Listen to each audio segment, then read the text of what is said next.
And we said in the next verse, O Adam, dwell you and your spouse in the garden, and eat freely thereof what you wish, and eat freely thereof what you wish.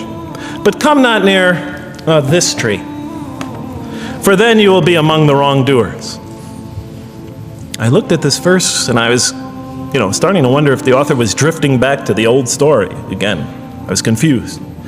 And we said, O Adam, dwell you and your spouse in the garden, and eat freely thereof what you wish, but come not near this tree, for you will be among the wrongdoers. I thought it was drifting back to the old story. Man sins, man's punished for his sins with earthly life. Maybe the author is drifting, he had a good idea, and now he's drifting back to the sort of traditional story. Maybe he couldn't make his mind up what story he wanted. Except for a couple things about this verse, and this happened with almost every verse as I read through it, is that the whole tenor of the passage is sort of not what you would expect. I noticed that the Quran in this story has a tremendous penchant for understating things. Because it says, and said to Adam, dwell you and your spouse in the garden, and eat freely thereof what you wish, to Adam and his spouse. But come not near this tree, for you will be among the wrongdoers. I mean, there's no sense of God being threatened by the possibility of man eating from the tree.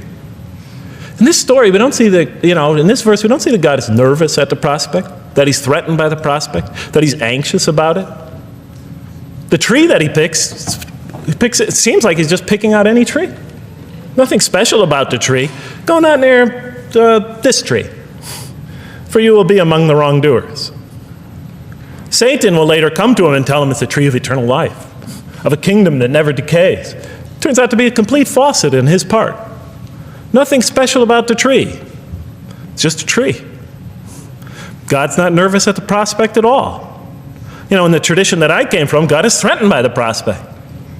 He has to put an angel with a fiery sword by to protect the tree so that mankind never goes next to it again. I'm not putting it down. I'm just pointing out the difference of the story. They're both beautifully told. But he has to guard the tree. Why? Because if they eat from it, they'll become gods like us.